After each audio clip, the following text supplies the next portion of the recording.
بسم اللہ الرحمن الرحیم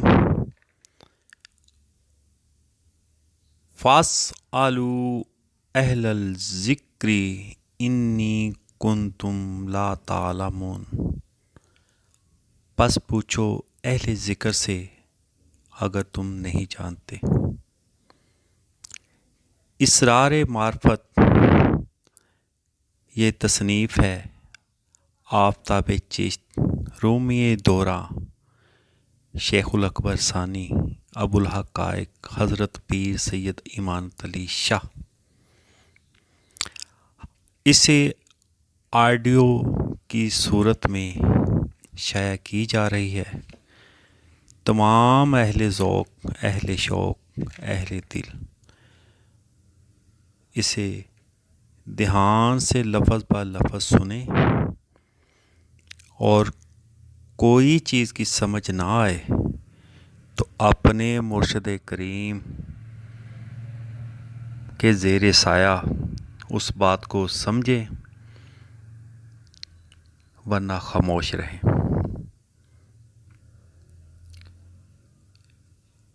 شروع کرتے ہیں۔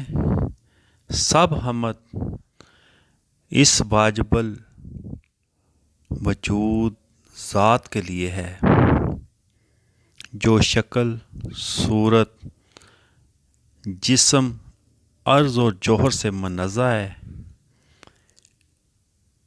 تقسیم، حلول و اتحاد اور اثر سے مبرہ ہے، جہتوں، طرفوں اور سمتوں سے پاک، تنزیہہ اور تشبیہہ کی حدود و قیود سے بری، خود جامع ازداد ہے اور کوئی اس کی ضد نہیں، اس کی ذات میں سوائے اس کے اور کوئی نہیں، نہ اس کے لیے آنا ہے نہ جانا ہے۔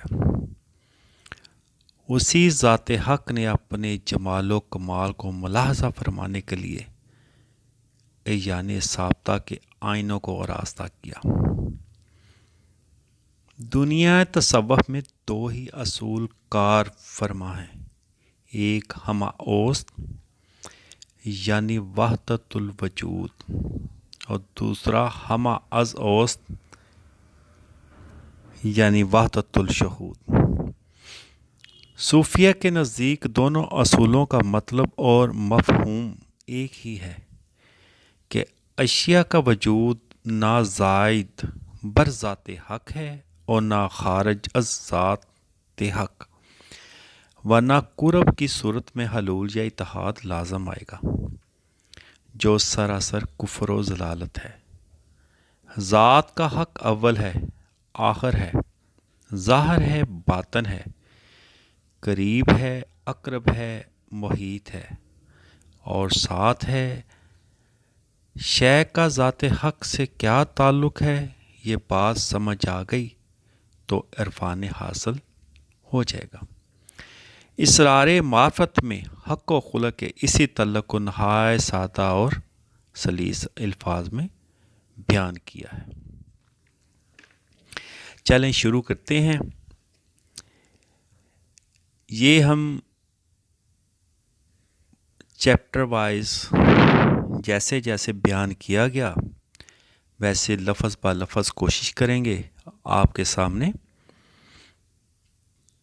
اور آپ تک مکمل پہنچائیں۔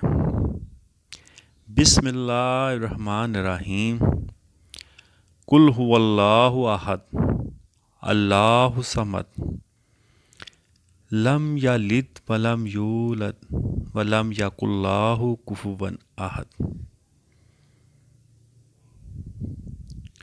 حمد و محمودے کے در جملہ سور، شد با انوار محمد جلوہ گر۔ ترجمہ: اس محمود کی حمد جو تمام صورتوں میں ہے، صورت کی جمع حضرت محمد کے نور میں جلوہ گر ہے۔ سید السرور محمد نور جہاں، مہتر و بہتر شفیع مجرمہ۔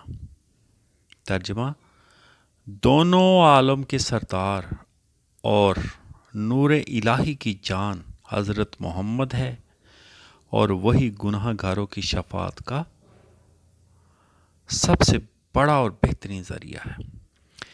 بہترین و بہترین انبیاء جز محمد نیز دراز و سما۔ ترجمہ: حضور اکرم کے سوا زمین اور آسمان میں تمام انبیاء سے بلند مرتبہ اور کامل کوئی نہیں ہے۔ راز دار کنت کنزن مخفین، پردہ دار عالم باطن ماں۔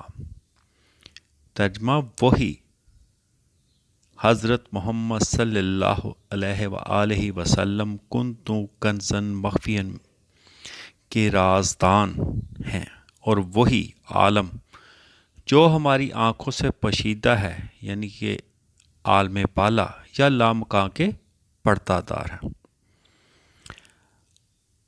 حضرت ام الکتاب و عقل کل، شاہ سوار لامکاں خود ختم رسل۔ آپ کتابوں کی ماں کے نزول کا بار اٹھانے والے اور عقل کل یعنی خدا کے محبوب ہیں، اور لامکاں کے شاہ سوار آخری رسول ہیں۔ مظہر نور و وجود، علم و شہود، قابل و آئینہ ذات وجود، عالم شہود کا علم رکھنے والے اور خدا کا نور کا مظہر آپ ہیں، اور آپ کی ذات الہی کا آئینہ ہے۔ روئے محبوب حقیقت میں وہ آئینہ ہے، اپنی ہستی کا کیا جس میں نظارہ حق نے۔ چون شدہ فیض تو عالم آفریں، شد وجودت رحمت للعالمین۔ آپ کی رحمت کا فیض جس سے دونوں عالم فیض یاب ہیں، یہ رحمت للعالمین کے وجود مبارک سے۔ انبیاء و اولیاء تفصیل تو، از کمال حق شدہ تکمیل تو۔ تمام انبیاء اور اولیاء آپ کے پیغام برحق کی تفصیل ہیں، اور اس حقانی پیغام کی تکمیل آپ نے فرمائی۔ اے ہزاراں جبرائیل اندر بشر، بہر حق سوئے غریباں یک نظر۔ اے بے مثل بشر کہ تیرے باطن میں ہزاروں جبرائیل ہیں، خدا کے واسطے رحمت کی ایک نظر ہم غریبوں کی طرف بھی فرما۔ در مقام لی ما اللہ سیر نیست، وحدت محض است اے جا غیر نیست۔ یہ لی ما اللہ کی سیر نہیں ہے، یہاں اللہ کے سوا کوئی غیر اللہ نہیں ہے۔ یہ فقط مقام وحدت ہے، یہاں دوئی کی گنجائش ہی نہیں ہے۔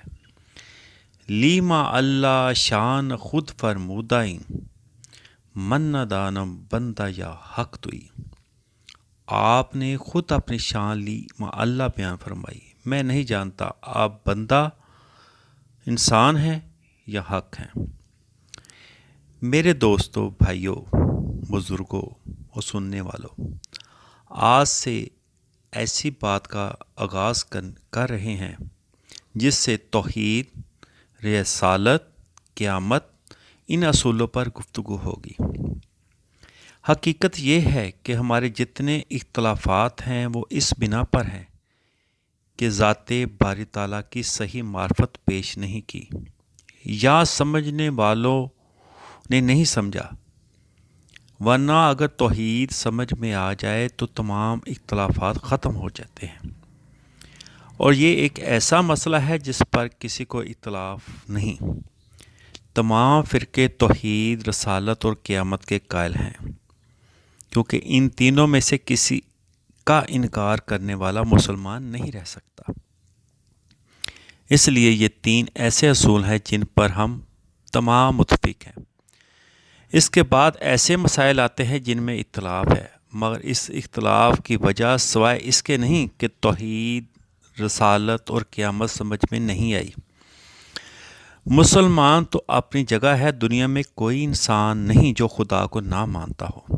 دیر یہ بھی مانتے ہیں کہ کوئی ایسی قوت ہے جو غیر متغیر ہے اور تمام کام چلاتی ہے، لیکن میرے دوستو، تمام خدا کو کسی نہ کسی صورت میں مانتے ہیں۔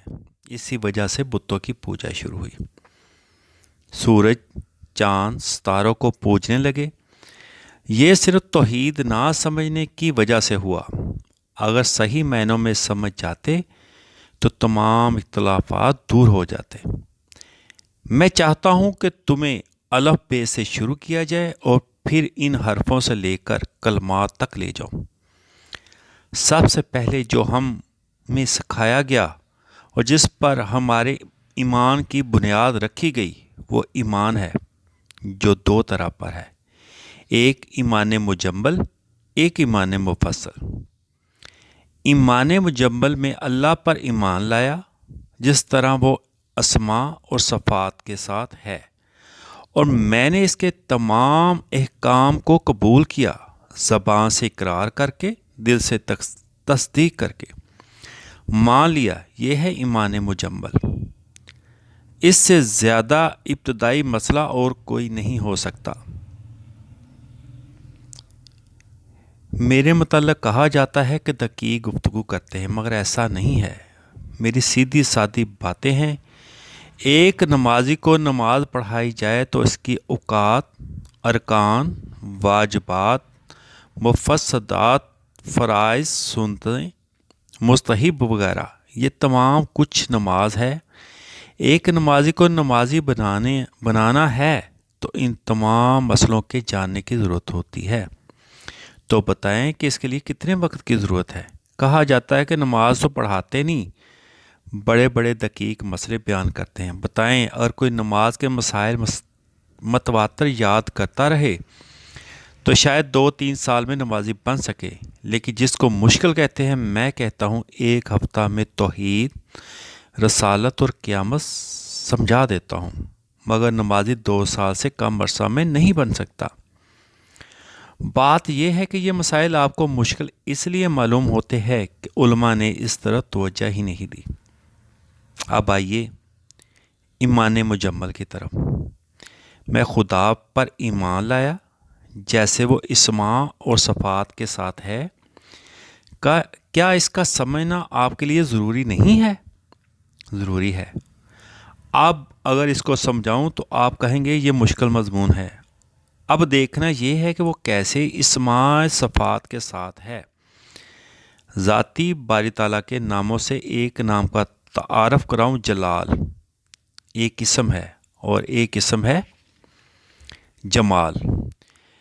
جلال کہتے ہیں قہر و غضب والی صفات کو، جمال رحمت اور کرم والی صفات۔ ذات باری تعالیٰ کی صفات جلالی بھی ہیں اور جمالی بھی ہیں۔ 2 قسم کی صفات ہیں۔ ذاتی باری تعالیٰ جلال بھی ہے، جمال بھی ہیں۔ اس میں جلال کے تحت قہر اور غضب والی صفات ہے، اس میں جمال کے تحت رحمت اور کرم ہے۔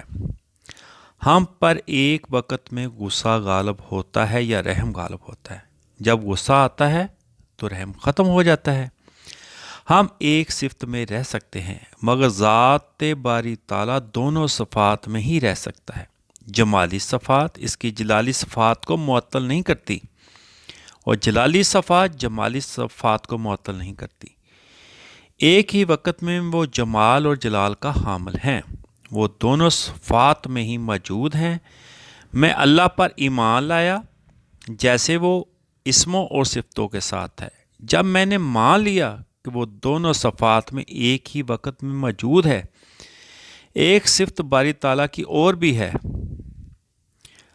مولوی نے اس مقام پر غلطی کھائی۔ جیسے مولانا روم فرماتے ہیں، مولوی ہرگز نہ شد مولا روم، تا غلام شمس تبریزی نہ شد۔ مولوی کبھی بھی مولانا روم نہیں بن سکتا جب تک وہ شمس تبریزی کا غلام نہ بن جائے، یعنی دنیا دار کو ہرگز دیدار الہی نہیں ہو سکتا جب تک وہ کسی صاحب نظر کا مرید نہ بن جائے۔ اور مولانا روم کی مثنوی شریف کے متعلق فرماتے ہیں، مثنوی مولوی مانوی حسد قرآن در زبان پہلوی۔ مولانا روم کی مثنوی مانوی در حقیقت پہلوی زبان میں قرآن پاک کا ترجمہ ہے۔ پہلوی زبان ایران کی قدیم اور اصل زبان تھی، لیکن جب عرب اسلام کا پیغام لے کر ایران میں آئے تو پہلی زبان میں بہت سے الفاظ عربی کے شامل ہو گئے اور ایک نئی زبان وجود میں آ گئی جسے فارسی کا نام دیا گیا۔ اب یہی فارسی زبان ایران میں رائج ہے، پہلوی زبان ختم ہو چکی ہے۔ پھر فرمایا، منچا گوئم وصف عالی جناب، نیست پیغمبر ولے دارد کتاب۔ میں نے اس بلند مرتبہ شاعر کی کیا تعریف کروں کہ وہ پیغمبر نہیں ہے لیکن صاحب کتاب ہے۔ میں یہ عرض کر رہا ہوں کہ مولوی بھی بن جاتا ہے، مگر اگر کوئی کامل مل جائے تو پھر کیا بات ہے۔ میرے دوستو، میرے بھائیوں، ایک بات مولوی اس مقام پر بھول گیا، ذات باری تعالیٰ کی جیسے صفات جلالی اور جمالی ہیں، ویسے ذات کے صفات تنزیہی اور تشبیہی بھی ہیں۔ ذات باری تعالیٰ کی صفت رازق، رزق دینے والا، یعنی کہ رزق دینے والا تب ہو جب کوئی رزق لینے والا ہو۔ اگر رزق لینے والا نہ ہو تو رازق نہیں ہو سکتا۔ لازم ہے کہ رازق کے لیے مرزوق ہو۔ رازق صفت تنزیہی ہے، مرزوق صفت تشبیہی ہے۔ رب کا معنی پالنے والا، پالنے والا تب ہی ہے جو کہ پلنے والا ہو۔ رب تنزیہی صفت ہے، مربوب شبیہی صفت ہے۔ خالق اور مخلوق، خالق صفت تنزیہی، مخلوق صفت تشبیہی۔ اسی طرح سمجھ لیجئے، ذات کی صفات تنزیہی اور تشبیہی ہیں، اور رب وہ جو تنزیہی اور تشبیہی دونوں میں ہو۔ یہ تمام عالم تشبیہی صفات میں ہے۔ اگر اس کو نہ مانا جائے تو یہ شیطان کا عقیدہ ہے۔ مرزوق صورت رکھتا ہے، رازق بے صورت ہے۔ ملوک ہوا جسے تنزیہ کہتے ہیں، اس کو بے صورت کہتے ہیں، اور تشبیہ کہتے ہیں، صورت کو کہتے ہیں۔ پیر مہر علی شاہ رحمۃ اللہ علیہ فرماتے ہیں، اجے بھی او پئیاں دستیاں سن ماہی والیاں ٹالیاں، نال خوشیاں جتھے رل مل راتاں کالیاں جالیاں۔ وہ وقت ہمیں یاد ہے جب ہم بھی تھے اور تم تھے، وصل قرب ہجر کوئی نہ تھا۔ امن تو باللہ کما ہوا بی اسمائی و صفات ہی، جو تنزیہ عین تشبیہ جمع حق مشہود ہے۔ جمال و جلال ایک دوسرے کے عین تھے، جدا نہ تھے۔ جیسے گٹھلی میں درخت، گٹھلی میں درخت عین ہو کر ہے۔ اس وقت کائنات عین ذات تھی۔ تھوڑا سا اشارہ کرتا ہوں، اس مرتبہ میں آگ اور پانی کو جمع کر سکتے ہو؟ نہیں کر سکتے۔ اگر کرنا ہو تو درمیان میں برتن برزخ بنانا پڑتا ہے، دونوں اکٹھے نہیں رہ سکتے۔ دونوں کے لیے ایک برتن کی ضرورت ہوتی ہے جو دونوں کو اکٹھا رکھ سکے۔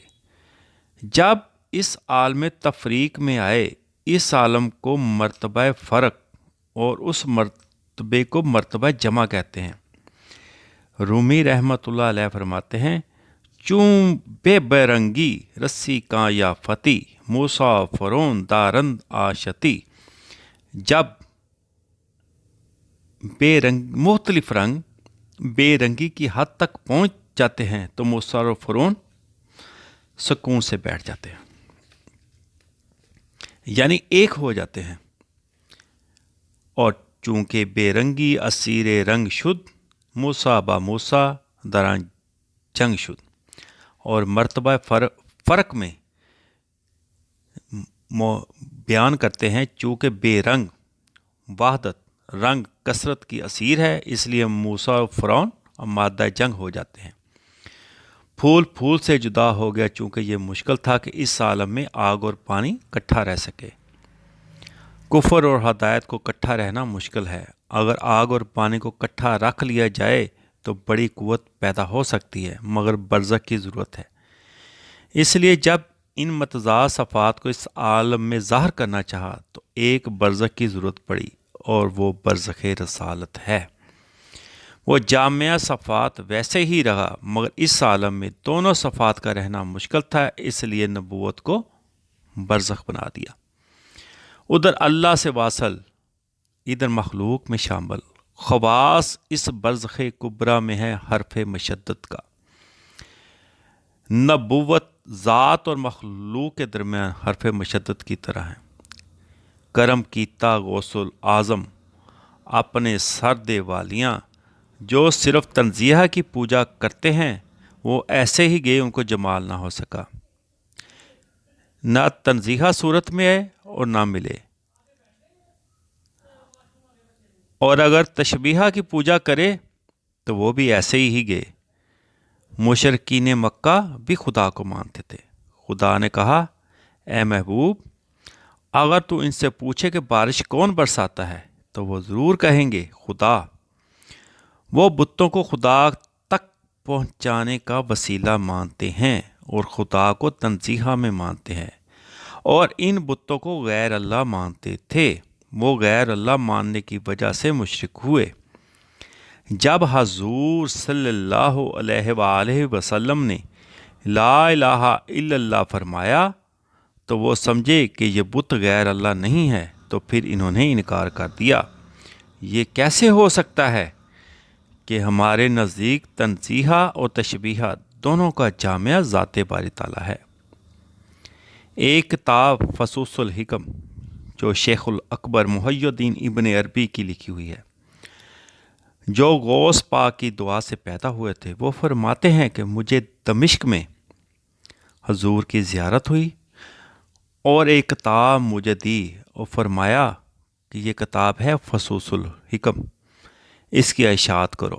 میں نے وہ کتاب القائے صبوحی سے لکھی اور ایک حرف بھی اپنی طرف سے نہیں لکھی۔ یہ کتاب وہی ہے جو حضور کے ہاتھوں میں تھی۔ کتاب کی سند میں کوئی شک نہیں۔ اس کتاب میں فرماتے ہیں، جب ہم نے خدا کو ایسے مان لیا تو تنزیہ اسے باہر نہیں اور یہ تشبیہ اسے باہر نہیں۔ پھر غیر اللہ کہاں ہوا؟ غیر اللہ تو خدا نے پیدا ہی نہیں کیا۔ یا تو غیر اللہ مشرکین مکہ نے مانا تھا یا یہ لوگ مانتے ہیں۔ غیر اللہ تو کہیں ہے ہی نہیں۔ بے صورتی کو ماننے والا شیطان تھا جس نے فرشتے کا مقام حاصل کیا، اور جب معرفت کا مقام آیا تو معرفت ناقص ہونے کی وجہ سے گر گیا اور مردود ہوا۔ اس نے کہا کہ بے صورتی میں مانتا ہوں، صورت میں نہیں مانتا۔ جو آج بھی صورت میں نہ مانے وہ اس کا مرید ہے۔ صورت اور بے صورتی میں اسی کے جلوے ہیں۔ جب کامل معرفت والا آیا تو جب آواز آئی کہ اے موسیٰ، یہ آگ نہیں، میں تو تیرا رب ہوں، عارف کامل ہونے کی وجہ سے مان لیا کہ تو صورت میں بھی آ سکتا ہے۔ صبح یہاں اس مسجد میں درود شریف تاج پڑھا جاتا ہے، اس میں آتا ہے نور من نور اللہ۔ اس کو سن کر آگ لگ گئی، خدا کے نور سے نور۔ ہم کب کہتے ہیں ٹکڑا؟ ہمارا عقیدہ تو انہوں نے سنا ہی نہیں۔ ہم تو کائنات میں ایک ذرا بھی غیر اللہ نہیں مانتے، تو ٹکڑا تو بڑی بات ہے۔ وہ مانتے ہوں گے خدا کا ایک بڑا ٹکڑا، اور ہم بھی ٹکڑے ہیں۔ جس نے ایسا مانا، اس نے آمنت باللہ کما ہوا باسمائہ و صفاتہ کے خلاف مانا اور مسلمان نہیں۔ کیا وہ اسماء و صفات کے ساتھ ایسا ہے کہ وہ عرش و کرسی میں محدود رہے؟ چونکہ ان کا خدا عرش پر بیٹھا ہے۔ وہ کہتے ہیں کہ اس کا ٹکڑا ہو کر یہاں کیسے آ گیا؟ ہم تو کہتے ہیں کہ جو لوگ ذات باری تعالیٰ کی کسی صفت کی پوجا کرتے ہیں وہ مشرک ہیں، کیونکہ خدا کو کسی صفت میں مقید نہیں کیا جا سکتا، بلکہ ہر صفت کا جامعہ ہے۔ ہم نے مانا کہ وہ قدیم ہے، بے حد ہے، جامع ازداد ہے، جو بے حد اور قدیم ہے۔ اس کا ٹکڑا نہیں ہو سکتا، مگر جو عرش پر بیٹھا ہوا اس کا ٹکڑا ہو سکتا ہے۔ تو پھر خدا نے فرمایا کہ اے محبوب، فرما دیجئے قل هو اللہ احد، کہہ دے کہ وہ ذات احد ہے۔ احد اور واحد میں بڑا فرق ہے۔ واحد کہتے ہیں کہ ایک عدد کو ہر اکائی اپنے مرتبے میں واحد ہے، اور احد اسے کہتے ہیں جس میں تمام اکائیاں آ جائیں۔ کسی اکائی کو احد نہیں کہتے، بلکہ اس سے احد کہتے ہیں جو تمام اکائیوں میں شامل ہو، تمام اکائیاں اس میں شامل ہوں۔ حضرت ابو بکر شبلی کے پاس ایک آدمی آیا اور کہا کہ خدا کے متعلق آپ کا کیا عقیدہ ہے؟ انہوں نے فرمایا تمہارا کیا عقیدہ ہے؟ اس نے کہا کہ میں تو اللہ کو ایک مانتا ہوں۔ تو انہوں نے فرمایا کہ ہم تو ایک نہیں مانتے، ہم تو اس توحید کے قائل ہیں کہ خدا سے کوئی چیز باہر نہیں۔ اب جو خدا کو عرش پر الگ مانتے ہوں اور اس کائنات کو الگ مانتے ہوں، وہ آہد کیسے مانتے ہیں؟ اس آہد کے لیے تو دوئی کا مقام ہی نہیں۔ برف پانی سے ضرور ہے مگر پانی کا ٹکڑا نہیں۔ اس طرح حضور خدا کے نور سے ضرور ہیں مگر خدا کا ٹکڑا نہیں۔ تم نے دیکھا ہے ہم نے اپنے سائے کو کیسا لمبا کیا۔ بات اصل میں یہ ہے کہ ہم نے بے صورتی سے صورت کو کیسے ظاہر کیا۔ حرف سیاہی سے بنا ہے، حرف سیاہی کا ٹکڑا نہیں ہے۔ قد جاکم من اللہ نوری، تحقیق تم اللہ کے نور سے نور ہو، وہ اللہ کے نور سے نور ہے مگر ٹکڑا نہیں۔ بقیہ مضمون اگلے باب میں بیان کیا جائے گا۔ وما علینا الا البلاغ۔